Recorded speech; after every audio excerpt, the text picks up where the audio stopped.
Hey everyone, and welcome back to Project Girlhood, the podcast, where we amplify the voices of young people and educate and empower through talking about all things social, cultural, and political. Today's segment is very special to me. It's one of my favorite ever topics, Political Literacy 101. And joining us, we have the incredible Dr. Nina Markovik. Would you like to introduce yourself? Thank you, Hadiya. I'm so grateful to be here. We actually ran together a fantastic workshop this past weekend. We got to hear from the girls themselves about all sorts of topics, about their concerns and worries, about international politics. Yeah. I've been lecturing international politics and diplomacy for the past sort of 7 to 10 years. I worked at Federal Parliament before as a senior researcher for Europe and Middle East, and I love educating. So this is an honor. Thank you. Well, thank you so much for joining us. I'm really excited for the conversations we're going to have today, so we'll just dive straight into it. You mentioned that you worked in education and also in research, in parliamentary research was it the Middle East, you said, and in the West? Europe and the Middle East. Yeah, so you've seen the democratic outcomes in both the West and not in the West. So my question for you is, do you think that democracy is the best system for protecting human dignity, especially in the digital age that we're in right now? And first, what is true democracy in its ethos? What a wonderful question. I don't think anyone has ever achieved the ideal type of democracy. So there is no one democracy. There is no straitjacket. You can't just impose democracy from above. No, you can't. Democracy has to come from the people, from the grassroots. And interestingly, even in Australia, we can hear different, perspectives about today's social media ban. Oh my God. I'm being interviewed day and night by European outlets, and they are actually asking that precise question: how democratic is Australia's ban? It is the first country in the world to ban social media for 16 and under, and for many European countries, this is not democratic. No. So what democracy is and what democracy ought to be has many different answers. It definitely does. It's interesting because you could argue it is democracy in the way that it was a petition really that started the whole thing by parents. But the whole idea of there was no consultation with youth to the extent that there should have been. And the decision was really made without a vote or anything from the actual people who it was going to affect. Which leads us to the next question. Do you think that political participation requires just knowledge? And, being an academic, you would have seen that. Or does it also require access? And can we have one without the other? And does equal access equal participation? I think what Project Girlhood is doing right now is not just educating the youth, but also informing and giving tools to young women to sieve through all these, sometimes completely conflictual sources of information to find their own truth. Democracy, as we touched upon previously, means rights and responsibilities. It means pressures from above and pressures from below. Yeah. It definitely means popular consultation, which is a very important topic which you touched upon as well. And it also needs a system of checks and balances, which I think we do have in this country for sure. However, when it comes to big tech, which is also another topic that has been mentioned a lot in the context of the current ban as well, what is the big tech agenda, in inverted commas, and who also influenced this ban? I was talking to the Bosnian national broadcaster the other day, and what came out is that a lot of new companies and startups can make their own platforms in the next sort of 6 to 12 months. Yes.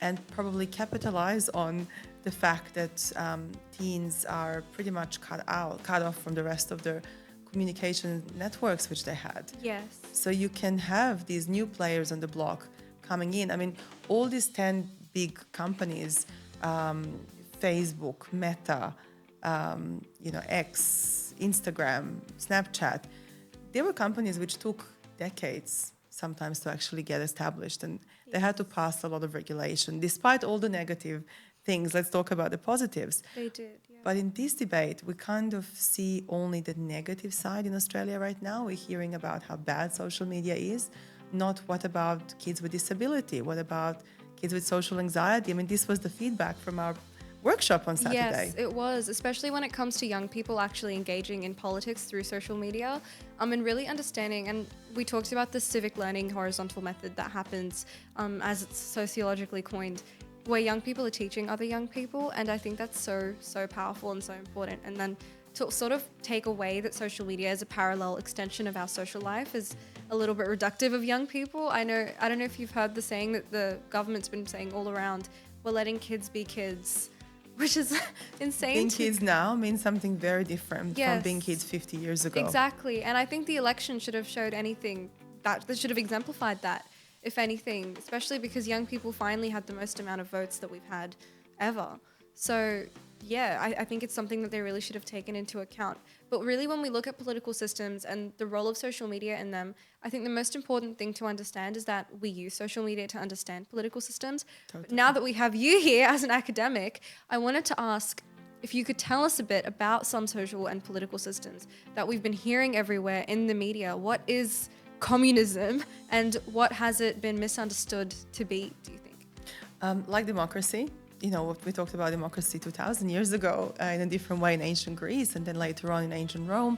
And then we talked about communism, which meant something else for Marx and Engels when they wrote the Communist Manifesto to what we saw in many countries, especially Stalinist Russia. Massive human rights abuses, mass starvation. Yes. So the ideal of politics is often not what happens in practice.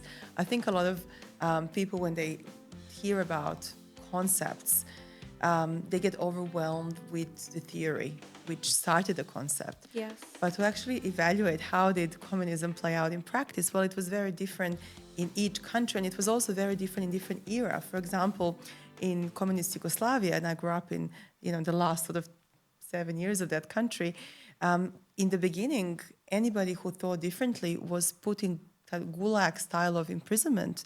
Wow. A journalist who would write a satirical joke, a neighbor who would say something and another neighbor would report them, they would be taken away for a couple of years, male, female, it did not matter at all. Oh. It almost reminded me of the witch hunt of the 16th Yeah, century. I was gonna say, Yeah. it's very 60s-esque. Even 40s and 50s. You're And very then, McCarthyist, the whole thing. But what is communism? Like we see Trump throwing around the word, oh, he's communist, she's communist. often politicians use certain words to criticize their opposition.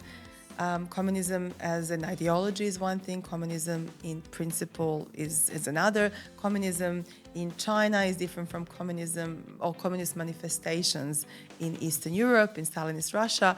And I think in the way that President Trump uses it, is to criticize the opposition, to have an oppositional term to what they claim to stand for, Yes. which is the open market. Well, if you look at communist China today, I don't really know how many capitalist countries perform in the capitalist sense like China does. Yeah, and it's supposedly not even capitalist to its full extent. It's a hybrid, obviously. It is. system, It definitely yeah. is. It's interesting because communism is supposed to be a classless, stateless society, but China, as we see, is not that at all.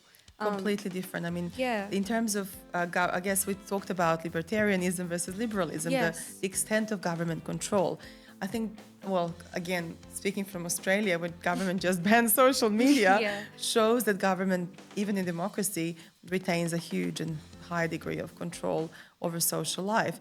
In communist countries, however, as it was manifested, the degree of control was greater. But they were not the only countries. In totalitarian regimes, Yes, in some theocracies like Iran, you also had government really having a huge say in what people do every day, including in the virtual space. Yes.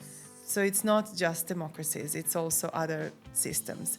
What is beautiful about learning about different political systems is to find out what are the commonalities of a state system. Before the Westphalian state system, we had different kingdoms, Yes. which had their own versions of coexistence, their own peace treaties. That's something that was surpassed after the Treaty of Westphalia in the 17th century, which actually created the whole state system.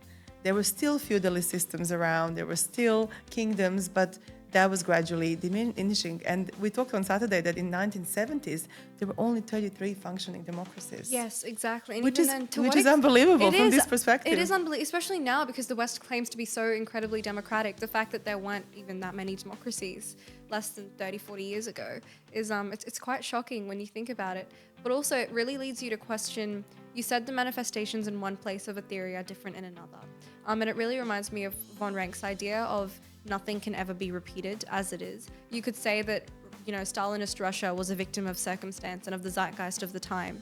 And at the same time, you could say that what happened in fascist Germany versus what happened in fascist Italy was completely different. You can't pick and choose certain aspects. So what are your thoughts on that? Can you pick and choose certain aspects of something being developed and then apply it to other places? Or do you think that everything varies so specifically on circumstance? Because as we know, Japan pre-World War II and Germany and Italy, they were all in such different circumstances. And so while they had similar manifestations, they weren't actually the same. And the outcomes was different too. So what do you think about that? When a country transitions from one system to another, it's usually traumatic. It's usually bloody. It involves conflict, not just interstate conflict, internal conflict. There is also a conflict between different groups in society. For example, when a revolution happens, let's talk about 1917 revolution in Russia. Yes. That was a revolution for change. That was a protest and revolt against the feudalist system, really. Yes. However, the groups which were fighting for power extended that fight after the regime change. It was a regime change, essentially. And usually the dominant party which wins tends to silence its opposition. Yes, it does. And we saw the same thing in Germany too. In a lot of Pretty much countries. everywhere, I mean, yeah. we're talking about Iranian revolution. Yes. All the communists were executed Yes. after the change of government. So, and now we're talking about revolutions possibly in Latin America.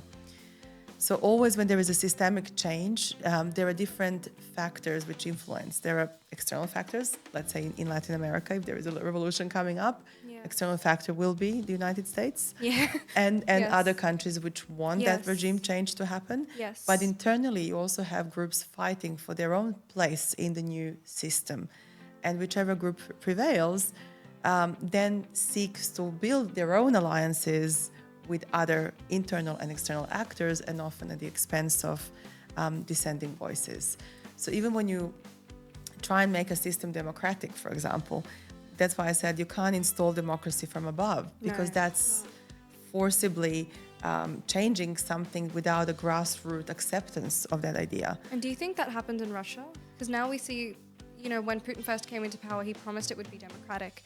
And not even like a year later, he changed his mind. So do you think it was because of the acceptance was lacking from the public and the participation and the civic participation that you need from the public in a democracy? Do you think that was an aspect of it? Or do you think it was just the leaders that led the democracy astray? It's important to consider the leadership and the elites. So as we know, Putin was chosen as Yeltsin's successor. Yes. And there wasn't much democratic voice in there. There wasn't.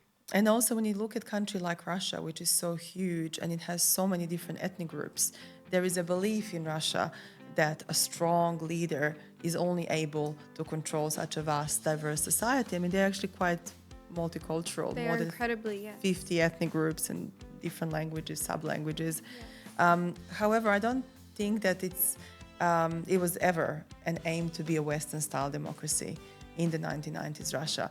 I think for them, having that, what they believe is humiliation, during Yeltsin years, just before, there were long lines to buy bread, there was nothing on the shelves in the shops, and they felt that they were humiliated. So to counter that, they had to, I guess, use the external enemy hypothesis, which also, of course, we see in Washington being used as well. And when you have an external enemy hypothesis, your whole posturing, and in this case, international posturing, is geared towards countering that enemy. And unfortunately, when you're in that space, especially in the case of Russia, there was a huge clampdown on any other voices, alternative voices. There are groups which wanted to adopt Western-style democracy, but they were either exiled or silenced. So it's quite complicated. There is no straightforward way to become democratic, especially when you transition from such a different regime, such as communism, to democracy. What happened in Europe was interesting. You had overnight, pretty much, after the fall of the Berlin Wall, all these smaller and larger countries expect you to become democratic. Yeah. And it was very differently played out in Romania, for example, where their leaders were executed pretty much at point blank. Yeah, they were. Very different from countries like Poland, which actually adopted market economy in a more strategic way, balancing both former allies such as China. Poland is one of China's best friends in Europe to this day, Yeah. but also using the so-called hypothesis of return to Europe to get support for that change. I think Poland is an example where their transition was quite well executed. It was, yeah, especially when you consider the turmoil that they went to in the lead up to that, and Totally. both the political Massive protests. Yes, exactly, the political and the social aspect of it, and just the amount of unrest that they had. They did actually pretty smoothly transition into it, and then exactly like you said, opposed to Romania, which was definitely a more difficult transition compared to Poland. But that really leads me to question: what do you think happens when national identity changes that rapidly, and identity is on the basis of theory? Like we saw, for example, in Russia and Stalinist Russia, and also in Nazi Germany, your identity was the state. And so when that gets taken away, what do you think happens to the public, and how can it be counted? I think East Germany is a great case in point. So East Germany was for more than 4 decades communist. Yes. They were fully in that space.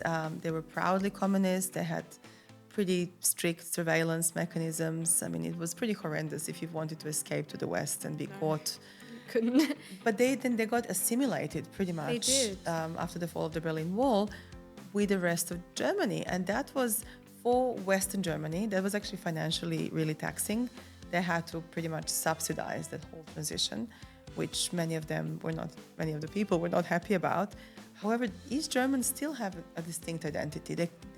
Only the newest generations, I guess, would not remember living under a different system. I mean, Angela Merkel herself, the most famous chancellor of Germany, was from East Germany. So even her leadership style was a blend of that upbringing in East Germany and an adoption of Western standards. And she's a proof that it's possible to be a leader of a Western state, having grown up in a communist system. I think she's an embodiment of that possibility. She is. And But like you said, national identity is not. There are different parts of each national identity. For multi-ethnic states, though, I think regime change has a danger of promoting the so-called titular nation, the most dominant nation, at the expense of others. So it's very difficult to have an equitable system for the majority ethnic groups. And that's what Yugoslavia really tried to do and did well for about 45 years. But we can't forget all the crimes which were also done in that name. Yeah. And then it fell apart in the most bloody and horrendous way when the new national identities and ethnocentric sort of me only versus all the rest comes out. When the eugenicists come in, it becomes a whole different thing. And I think we're seeing a similar thing in terms of the Israel and Palestine conflicts, where the other is just such a huge deal. That dehumanizing the other. It does, I think that's exactly. a big problem. They dehumanize each other, and then it leads to further conflict. And it gets to a point where members of the public then also are complicit because they genuinely believe it. And that also just really links into the idea of national identity and how the state can govern who we are, which really leads me to ask, what is neutral policy, and can neutral policy properly exist? The policy of neutrality, now that's interesting. During the Cold War, we had a so-called non-aligned movement. Yes. And those were the majority of the countries. I mean, East versus West was minority compared to the non-aligned movement. They proclaimed to have the policy of neutrality. However, in practice, they were trading with both Eastern and Western blocs. I think neutrality is possible in peacetime, in peaceful times. So when you have peace, it's much easier to be neutral than when you have conflict. And the reductionist mindset of you're with us or against us, actually it's quite difficult for small states to manage. Because when, for example, the invasion of Iraq happened in 2003, the famous quote by George Bush, you're with us or against us, put his European allies in a very bad corner, in particular Germany and France, which opposed the invasion of Iraq. They knew that this was destabilize the entire region, which it did. But they were not against America as a state. They were against a major foreign policy decision by its government. And I think that's happening right now in Europe again, when it comes to the funding for NATO in particular, for military operations. There are countries which are actually opposed to increased military spending because they're scared of an actual war outbreak with Russia. That's the biggest sort of concern in Europe right now. Yeah. It definitely is a big concern. So what do you think actually, NATO reminds me of the United Nations. And when we look at the United Nations, we've got the Security Council and they've got veto powers. How democratic do you think veto is? And do you think it's even something equitable where some countries have a dictatorship over other countries and sometimes things like voting to make food a human right can even get cancelled by these veto countries? So what are your thoughts on that? So the United Nations was never actually made to be democratic as such. It was Yes. made in 1945 following the San Francisco Conference, and one of the founding members were the communist countries. Definitely Yeah. anti-democratic, actually. Yes. So the context in which the United Nations was created was built on the failures of the League of Nations Yes. to prevent a major conflict from breaking out, and the failures of the whole 1930s really Yes. era. Countries got together trying to make a new system which, in their opinion, was to maintain world peace. However, the United Nations Security Council and the veto power was never meant to be for everyone. It was meant for the strongest countries at the time. They gave themselves that right when they were creating the whole new system. But there has been a lot of talk about reforming the United Nations, reforming the UN Security Council. Yes. What else do we have? When you defund the only institution which is supposed to maintain world peace, even though it fails many times to do Yes. so, we're left with, again, going back to bilateral alliances, military alliances, and a higher, I would argue, potential for conflict. It's not a perfect system It's not. by any means. No. Yeah, but it definitely, whenever I think of the Rwandan genocide, for example, it just really talks about the role of the United Nations and how powerful they actually are in terms of eliciting political change and in actually maintaining stability in the region. I think one of the bigger failures of the League of Nations was that they didn't actually have enough bite to match their bark. They were like, oh, you can't do this, you can't do this. But not only did they make deals behind the backs of other countries, they also didn't have any enforcement or an army or any sort of military thing to actually keep any country in check if they did, go beyond and cross the lines of peace that they were supposed to. So the United Nations doesn't have that either. So do you think, can history repeat itself whenever there is a genocide like in Rwanda or in Gaza? The United Nations doesn't have, they oppose it very strongly. They write a lot of strongly worded letters, but they don't really have enough bite to match their bark. And so do you think history can repeat? It reminds me of the conversation which we just had, imposing something from above. A lot of United Nations actions are meant to also be punitive, especially when it comes to sanctions. However, if you don't engage the bottom-up pressure to change the status quo, it goes back to the same argument that you can't impose change without consent of the population. So even though we're not talking about necessarily democratic states, even when you want to impose a change, you need not just one group to agree with that, you need more groups. And that is probably the one failure or criticism of the United Nations, is that lack to engage the local populations potentially before the conflict even happens or before a genocide happens. There was a lot of criticism of the UN forces before 1994 Rwandan genocide. There were reports and reports and reports alerting United Nations people about the possible danger that this could be real, especially from the French government. But that was completely ignored. It was, yeah. And that was the biggest problem, the lack of action before a crisis happens. I mean, there is a lot of money right now and resources being put into preventative diplomacy, into prevention. But I think, for example, with the Trump administration cutting out US aid, cutting out billions of funding, which was for democratic initiatives. And millions of people starving because of it as a result. It leaves a lot of organizations unable to continue to do the great work they had. I mean, in the Middle East, you had so many youth and confidence so-called building measures. It's called Track 1.5 or Track 2 diplomacy. Those are so effective to the extent that when a conflict breaks out, usually those people who already build bridges amongst themselves can reach out to each other. They can. I was in one of those conflict building measures, sort of Wow. initiatives in Greece, Wow. financed by the German government and NATO, interestingly, about 15 years ago. And they brought, for example, the head of certain institutions from Russia and Georgia, from Serbia and Albania, from sort of supposedly enemy states. Yeah. And after a week of workshopping with very selected lead people, there were only about 25 of us, you build friendships, you stay connected for life.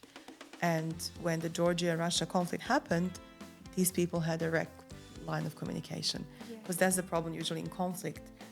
All the major lines of communication are cut. Yeah. You still need diplomacy of some kind. You do. And I do think that to an extent bureaucratic systems can sometimes limit that. Totally. Yeah, and so it's really, again, bringing it back to young people. It's so powerful when young people actually have those connections with each other, because then they're able to maintain those bureaucratic ties in a legitimate way to actually keep peace measures in place. And so you mentioned again about redistribution of power in times of crisis. Do you think redistributing power, do you think it is moral, or do you think it's coercive, and do you think it can be both? Depends on the situation, depends on the actual actors involved.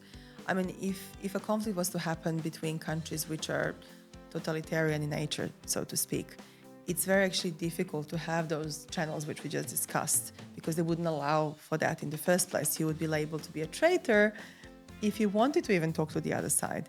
So it depends on which countries are we talking about. If we're talking about hybrid regimes, it's actually much more fluid and easier to influence both bureaucracy and distribution of power. Yes. So it depends which regime or which state system we come from. But also it depends on what youth wants. I think one important thing which you just raised is that impetus by the youth to change the status quo. And if there is none, then the bureaucracy will not even be obliged to respond. No, they have no incentive to. No. And it really links back into the democracy around actually getting young people to become involved in their civic lives, because at the end of the day, we're not just, the future. It's a truism, I think, which has become so overused, because we're the ones, as we've seen through the social media ban, that are going to be at the receiving end of policy. And so again, I think it's so important to maintain the connection between young people and politics, and it shouldn't be something that we're so detached from. Which, again, mentioning social media, I've personally seen the term fascist thrown around 24/7, left, right, center. What is fascist, and how do we identify fascism? And how do we know that it's just a label, just like communism is used as a label for the other? How do we know that fascism is true fascism? And how do we know that it is just, there to scare people? Fascism in the 1930s was very different it wasn't something to be joked about, No. I guess. It wasn't something to be talked about lightly. Fascism today, again, it's used, like you mentioned before, communism being thrown around. You're communist, Yeah. meaning you're my enemy, you're my enemy. Yeah. In the same way, fascism is used too frequently without explanation. When it becomes problematic is when mainstream media don't actually don't verify in which context they use. Absolutely. There are many neo-Nazi groups, for example, and real neo-fascist groups, but they're on the fringe of society, and obviously police is trying to keep an eye on them, but they operate almost, I wouldn't say invincibly, but there was a neo-Nazi march in front of Parliament. Yeah, and they just got away with it too. And the laws haven't really caught up with they banning haven't. everything around that language. Yeah. So that, unfortunately, there is a real manifestation of some of those ideologies from the 1930s, which are being re-manifested even in Australia today. And that is super scary, because the laws have not caught up with It definitely is. punishing that. Yeah, not only have the laws, I think, to an extent not caught up, but also the things that are happening around us, it's happening so rapidly that we ourselves don't understand what's happening. And so then when we hear these labels, we just assume that they're true, and that's exacerbated so much through the media. But if you were to explain to a 15-year-old person who has no idea what fascism is and they keep hearing it on their TikTok, how would you explain fascism? So fascism is a political ideology which came about from Europe. In the early 20th century Europe, it became quite popular. And a lot of countries adopted fascism, using it initially as a development tool. So, for example, Mussolini in Italy used fascism in a sort of collectivist sense. A lot of his measures were in the name of public good. However, in its manifestation, it became a totalitarian regime in which dissent was punished. They became expansionist in its foreign policy, conquering other countries, and similarly, in some way to Nazism, the belief that the space which they occupied wasn't enough. They needed more space to spread their ideology. Then China also had a brief period of experimenting with fascism before the Civil War and the advent of communism. And therefore, fascism was actually quite attractive to leaders in that pre-World War II period. Very attractive. I mean, there's a whole question was how fascist was Franco's Spain? And it existed until the 70s. Therefore, principles of fascism were popularized by the leaders. However, in today's usage, fascism is being used as a label to denote something negative, something totalitarian, something undesirable. Yes. At the same time, there are neo-fascist and neo-Nazi movements which are extremely dangerous. They promote the ideas of, in some cases, one race or one nation. In other cases, one ideology, ultranationalism, how they defined it. Yes. So it's again an ideology of a particular kind, how they perceive. They don't perceive nations as being multicultural. No. They don't accept. Pluralistic, no. In reality, our world is multicultural. We live even in Mussolini's Italy.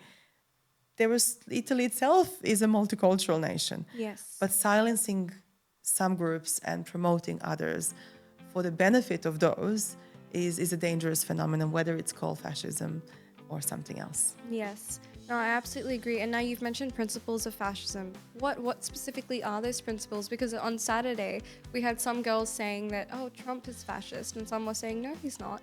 And then others were saying that he's got elements of fascism, or throughout history, we've seen some leaders have elements of fascism in terms of their cult of personality and how they've led, but not economically. So what does it mean to be socially fascist? And what does it mean to be economically fascist? And is there a distinction? I guess the way they used it would be, again, he's in that particular case, labeling President Trump as fascist would be disagreement with his policies, yes. would be disagreement with perhaps his immigration policy and excluding migrants in the United States from being there, I guess. So a lot of Trump's policies are not popular in the West, including in Australia, and that type of policy making was being labeled as fascist. But I have to say that is a misnomer. Just because I guess we disagree with somebody's policies doesn't mean that they're fascist. In democracies, I guess one of the misunderstandings of democracies is that people have to agree with everything. Absolutely not. Unfortunately, that's a misnomer again. We elect leaders as citizens of democratic states, but those elites make decisions. So when it becomes an issue like the social media ban, popular consultation is expected. Yes. But by making the social contract with our leaders, when it comes to protest, for example, how much protest is enough? How much protest is allowed? Where is the boundary of a social protest in a democracy? I mean, those questions have never been resolved, actually, in our democracy now. No, and that's why I think Australia doesn't have a Bill of Rights either, because if you say that you've got freedom of speech, then when someone starts being hateful or when someone starts crossing the lines, where do you identify, that you've crossed the border between free speech and between abusing the right? And so, yeah, it's really interesting when we look at it from that perspective. What does it mean to be a dictator in the 21st century? To be honest, with AI and the new ways of living in a virtual world, it's very different than from being a dictator with military power, with coercive power on boots on the ground in the first half of the 20th century. I think in a lot of countries which are not dictatorships, having very controlled spaces, including in the virtual space, resembles that totalitarian control, Yes, even if they're definitely. nothing to do with Definitely does. those types of states. But there is a danger that with AI, a lot of things can be misused. Yes. Pretty much, you can get any human, put them through an AI, and get them to say what you want them to say, the AI script, and then they can be liable They can. for what they supposedly said. So that is actually quite potentially worrying and dangerous. Yes, it is. And it's definitely, we also have to consider the idea of algorithmic censorship and the way that algorithms controlled by elites and again, by these dynasties who concentrate the media, they can also influence what we consume and how we consume it, which is again very resembling of a dictatorship. So how do we actively, stay away from doing that? Or do you think we can? Or, what's on our phones we can't really control? I think it's also to do with mathematical programming of algorithms. Yes. Generally, it's like even when you search something on Google, you get similar types of queries, even if you're not interested in a holiday in Malta again. Yeah. It just keeps coming back and coming back. So I think it's the whole programming behind a lot of these algorithms. So not necessarily individual sort of places which promote their services, but how the initial programming was done influences what kind of content we are being fed with. And there is a lot of misinformation. What I found interesting in China, so China passed this law a couple of weeks ago that influencers can only talk if they have a degree. So I saw that. That was so interesting. I actually really liked the idea of it. I was like, wow, so you can't have people just, saying whatever.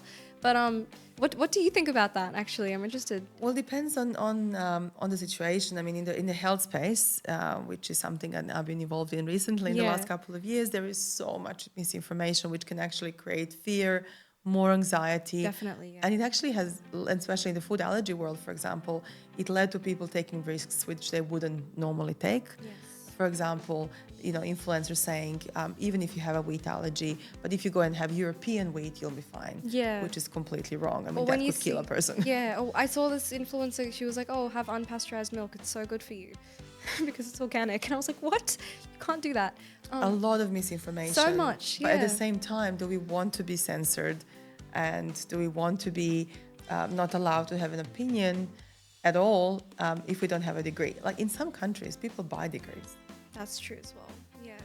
So it's So like the hard. legitimacy of yes, Legitimacy of the degree. especially when education is limited to elites. It's like how equitable is that anyway? If you're trying to make it more authentic and legitimate, and then you've got the degree of corruption where you can buy yourself through school. Which is absolutely to get in a better job. And I mean, that is what we as I guess Australians who believe in the principles of democracy Yes. would also dissent against. I definitely think we would. And so when we talk about equity and we talk about justice, what does a just society through Western democracy, what does it look like? I think social democracy is an example of talking about Scandinavian countries where the state actually looks after its citizens, not just by providing opportunities, but also social services. Yes. Without social services, we will always have a massive gap between the rich and the poor, the haves and have-nots. And I think Scandinavian countries, and they're supposed to be the happiest countries, their index of happiness is actually quite high. Yeah. For example, Finland, yes, they have a smaller population and they have higher taxes, but in terms of their educational system, health systems, they do provide for their citizens. They do. They We take have a care of massive their- problem in Australia with our underfunded health system. Yes, definitely. And I feel the same about pretty much all public institutions. They are so severely underfunded compared to the private ones. And education until last year was as well, this year actually, when they passed the few $1 billion that they pledged to public education, there was such a big divide in public schools and private schools. We have private schools receiving up to $9,000 per head. And in public schools, it's close to like not even 0.01% of that. And so I do think that investing in young people is probably the best decision we can make. And that really relates to the idea of talking about reinvention of society. I have a really... I love that topic, actually. Yeah. So how do you think, coming back to Project Girlhood, how do you think that patriarchal structures can reinvent themselves in modern institutions, even democratic ones? Well, it depends on what we mean by patriarchal structures. Are we talking about gender-based patriarchy, or are we talking about what kind of patriarchal structures? Whichever one you like. I think when we look at patriarchy as an ingrained system in politics, how does that reinvent itself, do you think, in modern democracy? The glass ceiling? Yes. Oh The my famous goodness. glass ceiling? Famous favorite topic. Okay. I think it's important to understand that politics is a sum of different groups in society. It's different interest groups, different economic groups, Yes. and different issue groups. And all of them put pressure on the decision makers. When I was at Parliament, honestly, every day there were lobbyists coming in. There were different groups lobbying for different things. Some of that is not actually called lobbying, but influencing. The word lobby, interestingly, comes from this beautiful hotel in Washington, which I recently visited. Really? It's called Hotel Villard. And its lobby was where politicians was to come and have tea, and interest groups would come around and try and talk to them. I love that. That's how it happened. Well, they got the work done, you know. They Yeah. got what they needed to be out. Wow, I didn't know that. So lobbying comes from a literal lobby. A lobby, literally lobby of this beautiful hotel called Villard in Washington, D.C. And that's how the politicians were influenced, when they would come down to have lunch, and you had journalists and, you know, the defense agents, different sort of private sector would I come love and that. influence. Wow. Do you think that is in itself like the peak of democracy because people are getting involved, or what are your thoughts on that actually? The legitimate. You talked about equity and access. Who has access? I mean, sometimes you have very organized groups which are completely grassroots, you know, self-funded, without alternative other donors who Yes. might have other agendas, and they get access because of their hard work, and they can make change, which is beautiful. I think that's fantastic. On the other hand, you have massive companies with a lot of funding who would love to influence by sort of paying trips of decision makers. So there is a limit, I guess, to that, but it still happens, of course. There are different ways of influencing financially. It doesn't have to be just through direct money transfer. But when you do look at financial incentive specifically for political parties, when you look at Australia's system, I think it's important to make that distinction between independent parties that may or may not have the corporate funding that the two major parties do. So to what degree do you think that can actually intervene in state matters, especially when you look at things like the Murdoch media and these massive corporations that have just invested so much that we've got policy getting influenced by it, like climate policy, for example? To what degree do you think it can actually reinvent the political scape and influence policy before it becomes really dangerous? It's really hard for a small party without corporate funding of any kind to succeed. It's not impossible, Yes. but it's very hard. I mean, there is a parliamentary system which allows, let's say, an independent senator to have support. That's the place I used to work at, Parliamentary Research Service. There are 150 people every day at their disposal, but they can't manage everything. Having a small office of 2 staff is very different as having the PM's office with over 100 staff at the same time in the same building. So it is much harder for an individual independent member of parliament to even be across the task at hand. It's a massive task at hand to be in politics. That's why we have this new teal movement in Australia, which is quite interesting to observe as a political scientist, and the learning and knowledge sharing that happens between them. Even though they could stand for completely different topics, there is a learning and shared understanding about how politics works if you are in that position. And that is probably an evolution of our system, which was not present in that same way even 15 years ago. Yeah. The amount of independent candidates is massive now. It is. And we've also got a bunch of minor parties coming in through. I was at a protest the other day and the Communist Party of Australia walked up to me and I was like, I didn't know we had one of those. So it's interesting to see. It's quite an old There's one, so actually. many, yeah. I didn't realize until recently, a few months ago. So it's interesting to see the freedom and the degree of the political expression that we have now. And so you've mentioned evolution. Can you expand a bit on that? Like, how do you think the political system would be if it hadn't adapted and evolved to the 21st century and the different ideologies that we have coming out in the last few years? Well, hung parliaments is something that has existed in Europe for a very long time, but it's quite new for Australia. Only in the last, let's say, 5 parliamentary cycles, we've had this phenomenon of hung parliaments, meaning no clear majority, no clear 2-party system only. Other actors are influencing. I think that's exciting because it does allow for individual action outside of mainstream party lines. I think Yes. for anybody wishing to enter politics without being a member of any major party, it opens up a space of possibility and opportunity. It makes it possible for them to make change if they get elected. Yes, and But to get elected is not easy itself. yes, but when you do get elected, I think that entire system really gives you the ability to then participate equitably to represent your people and your constituents. I think we're in a good place in that sense, but Yes. much more education needs to be done at the grassroots level Yes. for us to be able to make good decisions about who is behind that pamphlet which we get in our mailbox. For sure. And I just had one last question for you before we wrap up. Mentioning education and again linking it back to the social media ban. Now that social media, which was for young people like myself a mode of through which we could educate ourselves on political awareness, how do you think that young people can get access to those sorts of political education things and grassroots education to participate more and advocate more in the civic space? Because like you said, we can't be detached from politics.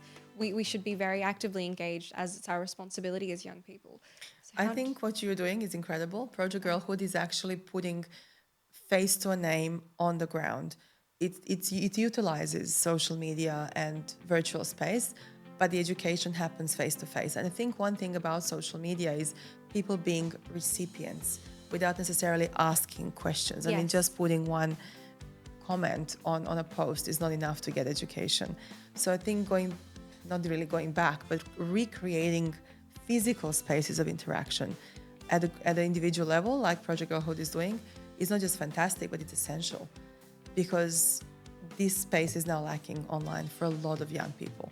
And what we saw on Saturday was beautiful. We saw girls eager to engage, eager to learn, admitting they would like to fill, in some gaps in their knowledge. We all have gaps in our knowledge. yes, definitely. So that was fantastic. And I think more of that at the local level, which means more funding Yes. for Project Girlhood and Yes, for projects please. like yours. Yes. Yeah. And you know what I really loved about Saturday was just the amount of girls who came in and they were like, this I think will help me break the glass ceiling.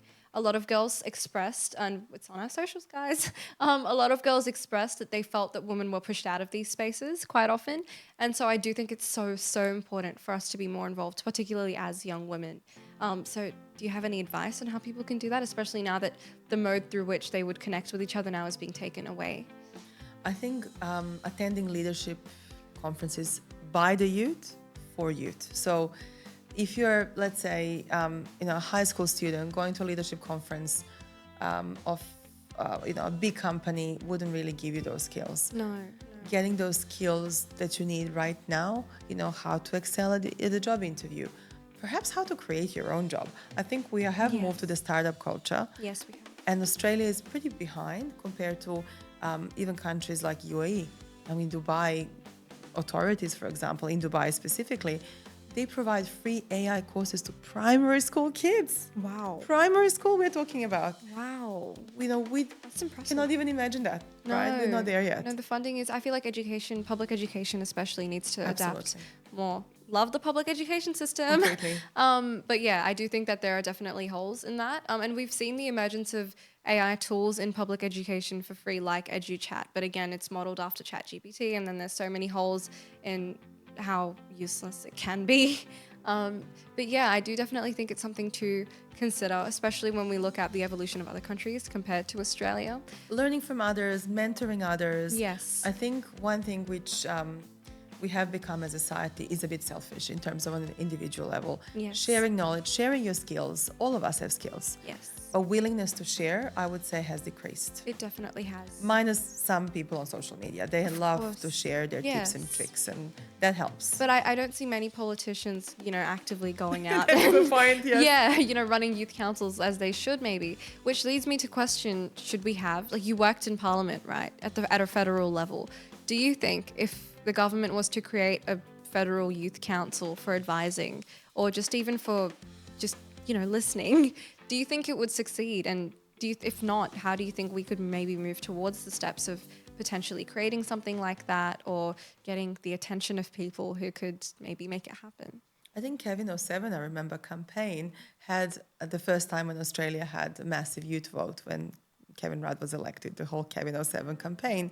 And there was an attempt to create a youth council at the federal level at that time. I was actually Yes. volunteering for the federal parliament Sorry, side of what things. year? 2007. So we're talking about, yes, almost 20 years ago. So Wow, about 18 before I years was ago. born. Yes. Wow. But there was an attempt. There was Yes. definitely an attempt to create a youth council at the federal level. Yes. The idea was very much embraced by the youth at the time. There was a whole sort of government approach, and then the idea died out. So the question is, why did this idea die out? I guess it would need support from the parliament, perhaps a parliamentary friendship group for youth. Wow. That is sort of more even issue specific. There are parliamentary friendship groups on all sorts of topics, like from women's health to even video games. So there is no barrier to have a youth issue specific parliamentary friendship group. But having that youth council at the federal level, I think, is a brilliant idea. Really? Wow. Yeah, absolutely. Well, speaking of youth, thank you for working with Project Girlhood over the last week. It's been incredible to have you as a guest on the podcast and facilitating the session that we had on Saturday. We made it to live TV. Thank you for inviting me, and I hope that a lot of my colleagues will follow suit and share their knowledge and experiences. Well, with you know what? Like, refer them to us. We'd love to For have sure. them as well. Well, guys, that concludes our political literacy episode. Thank you so much for watching Project Girlhood, the podcast, and stay tuned for more episodes in the future.